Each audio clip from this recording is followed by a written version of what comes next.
സൂറത്തുൽ ഖദർ. ആ സൂറത്തുൽ ഖദറിൽ അല്ലാഹു തആല ലൈലത്തുൽ ഖദർ എന്താണെന്നും അതെങ്ങനെയാണെന്നും അതുപോലെ തന്നെ അതുകൊണ്ട് മനുഷ്യൻ എന്ത് നേട്ടമാണ് ഉള്ളതെന്നും എല്ലാം വിശദമായിട്ട് അല്ലാഹു പറയുന്നുണ്ട്. പിന്നെ നമ്മൾ പറയുന്നത് ഉസ്താദെ ഞങ്ങൾ ജനിച്ചത് മുതലേ കേൾക്കുകയാണ് ലൈലത്തുൽ ഖദർ ലൈലത്തുൽ ഖദർ. എന്താണ് ഈ ലൈലത്തുൽ ഖദർ? എങ്ങനെയാണ് ലൈലത്തുൽ ഖദർ? എന്തിനാണ് ലൈലത്തുൽ ഖദർ? എപ്പോഴാണ് ലൈലത്തുൽ ഖദർ എന്നൊക്കെ ഒരുപാട് പേർക്ക് സംശയമുണ്ടാകും. ലൈലത്തുൽ ഖദർ എന്ന വാക്കിന്റെ അർത്ഥം നിർണായക രാത്രി അല്ലെങ്കിൽ നിർണായക രാവ് എന്നാണ് ലൈലത്തുൽ ഖദറിന്റെ അർത്ഥം. അപ്പോൾ ഇൻഷാ അല്ലാഹ് എന്താണ് നിർണ്ണയിക്കുന്നത് എന്നൊക്കെ നമുക്ക് പറയാം. വിശുദ്ധമായ ഖുർആനിലെ ആ സൂറത്തുൽ ഖദർ തന്നെ ബിസ്മില്ലാഹിർ റഹ്മാനിർ റഹീം ഇന്നാ അൻസൽനാഹു ഫീ ലൈലത്തുൽ ഖദർ. നിശ്ചയമായും നബിയെ ഈ വിശുദ്ധമായ ഖുർആനിനെ നാം ഇറക്കിയിട്ടുള്ളത് ഈ സുന്ദരമായ രാത്രിയിലാണ്.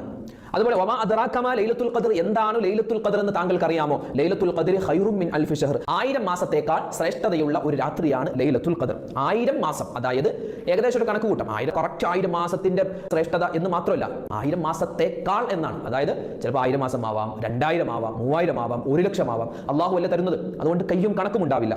84 വർഷവും 4 മാസവും എന്നൊക്കെ ചില പണ്ഡിതന്മാർ അഭിപ്രായപ്പെട്ടിട്ടുണ്ട്. 3000 രാത്രി 3000 പകൽ എന്നൊക്കെ ഇങ്ങനെ അഭിപ്രായപ്പെട്ടിട്ടുണ്ട്. അപ്പൊ എന്തിനാണ് ഒരൊറ്റ രാത്രിക്ക് 3000 രാത്രി ഒരു മനുഷ്യനെ ഇബാദത്ത് ചെയ്യുന്ന അല്ലെങ്കിൽ 3000 പകൽ ഒരാളെ ഇബാദത്ത് ചെയ്യുന്ന കൂലിയൊക്കെ അള്ളാഹു നമുക്ക് തരുന്നത്?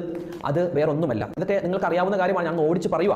മുൻഗാമികളായ ആളുകൾ അവരൊക്കെ ജീവിച്ചത് മഹാനായ ആദം നബിയെ പോലെ, മഹാനായ നൂഹ് നബിയെ പോലെ അലൈഹിസ്സലാത്തു വസ്സലാം, അവരൊക്കെ 1000 അതുപോലെ 950 900 ഒക്കെ വർഷം ജീവിച്ച ആളുകളാണ് ആ നബിമാരും അവിടുത്തെ സമൂഹം. അവരൊക്കെ ഒരുപാട് അള്ളാഹുവിനെ ഇബാദത്ത് ചെയ്തിട്ടുണ്ട്. അതുപോലെ 500 വർഷം ജീവിച്ച ആളുകൾ, 200 വർഷം ഒക്കെ ജീവിച്ച ആളുകളുണ്ട്. നമ്മളെ സംബന്ധിച്ചിടത്തോളം മുത്തായ റസൂലിന്റെ ഉമ്മത്തികളായി നമുക്കുള്ള ഏകദേശം വയസ്സ് കൂടിപ്പോയാൽ 100 120 ആണ്. അതൊക്കെ വളരെ വിരളമായ ആളുകളാണ്. അള്ളാഹുവിന്റെ ഹബീബ് തന്നെ 63 വയസ്സല്ലേ ജീവിച്ചത്. അപ്പൊ അഅ്മാറു ഉമ്മത്തി മാ ബൈന 60 വ 70, 60ന്റെയും 70ന്റെയും ഇടയിലാണ് എന്റെ ഉമ്മത്തിന്റെ വയസ്സ്. അപ്പൊ അത്രമാത്രം കുറച്ച് വർഷം ജീവിക്കുന്ന നമ്മെ സംബന്ധിച്ചിടത്തോളം നമ്മളാണ് മറ്റ് സമുദായങ്ങളെക്കാൾ ഏറ്റവും ഉത്തമരായ ആളുകൾ, ശ്രേഷ്ഠതയുള്ള ആളുകൾ. അപ്പോൾ നമ്മൾ ഈ 60 വർഷം എത്ര തലകുത്തി പറഞ്ഞ ഇബാദത്ത് എടുത്താലും അവർ ചെയ്ത ഇബാദത്തിന്റെ അടുത്ത് എത്തൂല. അപ്പൊ അങ്ങനെ എത്താൻ വേണ്ടിയേ ഒരു രാത്രി അള്ളാഹു തന്നിരിക്കുകയാണ്. ആ ഒരൊറ്റ രാത്രി നമ്മൾ പ്രയോജനപ്പെടുത്തിയാൽ എന്ത് കിട്ടും? 1000 മാസത്തേക്കാൾ, അതായത് 3000 രാത്രിയും 3000 പകലും ഒക്കെ ഇബാദത്ത് ചെയ്ത പ്രതിഫലം കിട്ടും. അതിനാണ് ലൈലത്തുൽ ഖദർ അള്ളാഹു നമുക്ക് തന്നിട്ടുള്ളത്.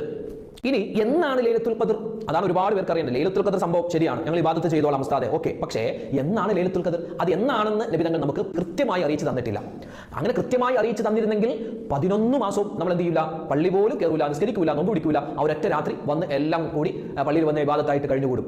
അങ്ങനെ ഒരു സ്വഭാവം നമുക്ക് നല്ലതല്ല. ഒരുപക്ഷെ അങ്ങനെയൊക്കെ മനുഷ്യന്മാർ ചെയ്ത് എളുപ്പത്തിൽ സ്വർഗ്ഗത്തിലേക്ക് അങ്ങോട്ട് കയറാം എന്നൊക്കെ വിചാരിച്ച് മറ്റു മാസങ്ങളിൽ മോശത്തിനും ഒരുപാട് ചെയ്തേക്കാം. അതൊക്കെ വിചാരിച്ചായിരിക്കാം നബി സല്ലല്ലാഹു അലൈഹി വസല്ലം തങ്ങൾ നമുക്ക് അത് അറിയിച്ചു തരാതിരുന്നത്. എന്താണോ അതിന്റെ സിർ, അത് അല്ലാഹു അലം.